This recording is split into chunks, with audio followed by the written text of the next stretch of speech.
Hello guys, good evening. Welcome back to my channel Banker Come Nation point.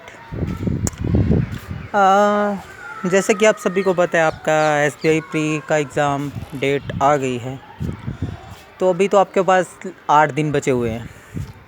तो आज इस video में मैं आपके लिए एक वीडियो बना रहा हूँ जिसमें मैं आपको इंग्लिश के सेक्शन की कैसी प्रिपरेशन करनी है, कैसे आप इंग्लिश के सेक्शन को क्वालिफाई कर पाओगे प्रीलिम्स में, कैसे अटैम्प्ट करो कि ताकि आपका जो है वो प्रीलिमिनरी एग्ज़ाम एसबीआई का निकल जाए।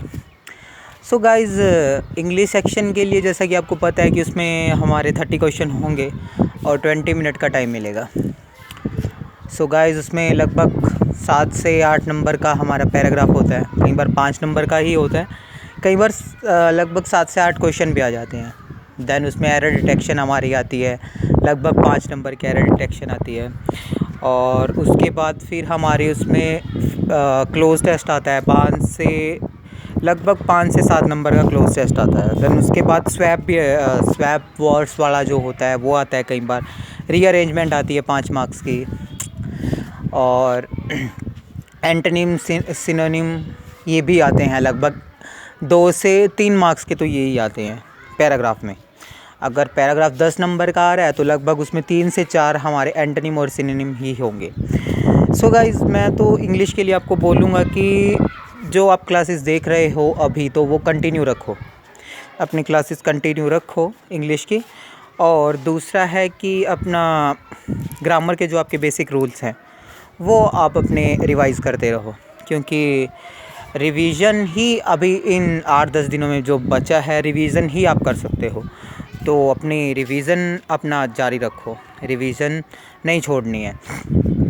देन उसके बाद फिर हमारा आता है कि आप अपना डेली न्यूज़पेपर जो आप लोग पढ़ रहे हो, क्योंकि अभी जो लोग न्यूज़पेपर नहीं पढ़ रहे तो उनको अभी तो नए तरीके से या फिर अपना आज से अगर वो या कल से शुरू करें तो उसका कोई फ़ायदा नहीं है। जो लोग अपना न्यूज़पेपर पढ़ रहे हैं डेली बेसिस पे, तो उनको शोर होना ही है, उनको प्रीलिम्स में फ़ायदा होगा ही, प्रीलिम्स में या मेंस में भी फ़ायदा होगा जो लोग न्यूज़पेपर पढ़ रहे हैं।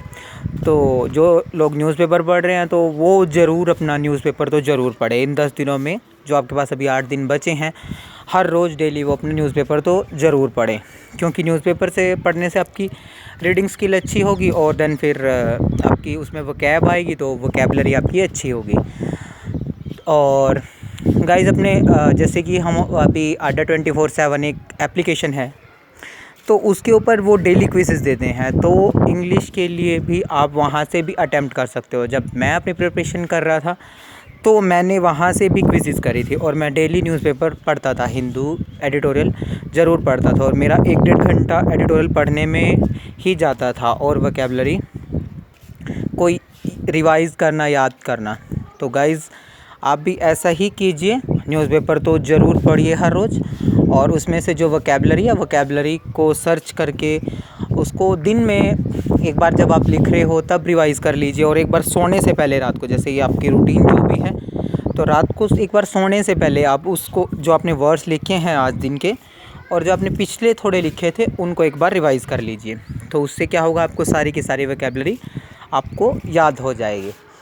तो और गाइज़, यही है इंग्लिश में, तो आपका यही बेनिफिट करेगा अभी तो आपको न्यूज़पेपर और आपकी जो आप प्रैक्टिस कर रहे हो, मॉक टेस्ट जो आप दे रहे हो। हाँ, और हाँ, सबसे मेन बात, कई लोग होते हैं कि अपना मेन जो वो अपने टेस्ट देते हैं, प्रीलिम्स के हो या फिर मेंस के, अभी तो प्रीलिम्स के आप दे रहे हो, तो प्रीलिम्स के जो आप टेस्ट देते हो तो उसमें इंग्लिश सेक्शन को ज़रूर अटैम्प्ट करें।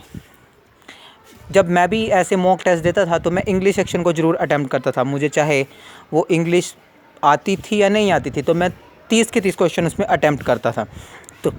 तो मेरी इतनी अच्छी प्रैक्टिस हो गई थी मॉक टेस्ट कर के कि मैं जो भी पेपर प्रीलिम्स देने जाता था तो उसमें मैं लगभग 30 क्वेश्चन करके, पूरे के पूरे 30 क्वेश्चन तो अटैम्प्ट करके ही आता था इंग्लिश में। और मेरे मार्क्स उसमें कम से कम मतलब मेरे जो हैं मैक्सिमम जो मार्क्स मेरे कटते थे वो था कि मेरे 5 मार्क्स कट जाते थे, तो लगभग मेरे अगर नंबर कटने भी हैं मैक्स टू मैक्स तो मेरे 25 मार्क्स तो हर एक पेपर में 30 में से 25 मार्क्स तो मेरे आए ही हैं। सो गाइज़, मैंने तो ये स्ट्रेटजी फॉलो की थी, क्विज़ेस की थी हर रोज़ न्यूज़पेपर पढ़ा, वोकैबुलरी पढ़ी, रीडिंग स्किल अच्छी हो गई और उसके बाद मॉक टेस्ट में सारे के सारे इंग्लिश सेक्शन को मैंने किया। बेशक मेरे नंबर मॉक टेस्ट में इंग्लिश में 2 नंबर आए, 5 नंबर आए, 20 नंबर आए, 25 नंबर आए, तो मैंने तो उसको अटैम्प्ट किया। तो गाइज़, आपसे भी मैं यही कहना चाहूँगा कि मॉक टेस्ट देते हुए इंग्लिश का सेक्शन ज़रूर अटैम्प्ट करें, और जब आप मॉक टेस्ट का एनालिसिस करते हैं तो जो उसमें वोकैबुलरी के वर्ड्स आते हैं, जो रूल्स आते हैं, उसको एक कॉपी पे नोट डाउन कर लीजिए अपने नोट्स में, तो उसको आप रिवाइज़ करिए। और तो फिर ये आप स्ट्रेटजी फॉलो करोगे तो आपका ईज़िली आप इंग्लिश का सेक्शन एसबीआई में, एसबीआई हो या फिर आपका कोई आईबीपीएस का दूसरा भी एग्ज़ाम हो, क्लर्क हो गया, आरआरबी में तो खैर इंग्लिश नहीं आती, और आईबीपीएस पीओ हो गया, क्योंकि मैंने ये सारे अटैम्प्ट किए हैं और बहुत अच्छे मेरे मार्क्स आए हैं। सो गाइज़, मैंने भी एसबीआई प्रीलिम्स में मैंने 90 क्वेश्चन अटैम्प्ट किए थे, देन मेरे 88 मार्क्स आए थे मेरे प्री में। सो गाइज़, मेरी तो स्ट्रेटेजी यही थी, और आशा करता हूँ कि आपको आज ये जो मैंने इंग्लिश की स्ट्रेटेजी बताई आपके लिए हेल्पफुल होगी, और इन 8 दिनों में आप कुछ यहाँ से मेरे से सीख के कुछ अपने आप की स्ट्रेटेजी बना के अच्छे से अपना प्रिपेयर कर पाओगे और अपना एसबीआई का प्रीलिम्स निकाल के मेंस में जा पाओगे। सो गाइज़, आज के लिए बस इतना ही, और सब्सक्राइब करें मेरे चैनल को और दूसरी वीडियो देखने के लिए।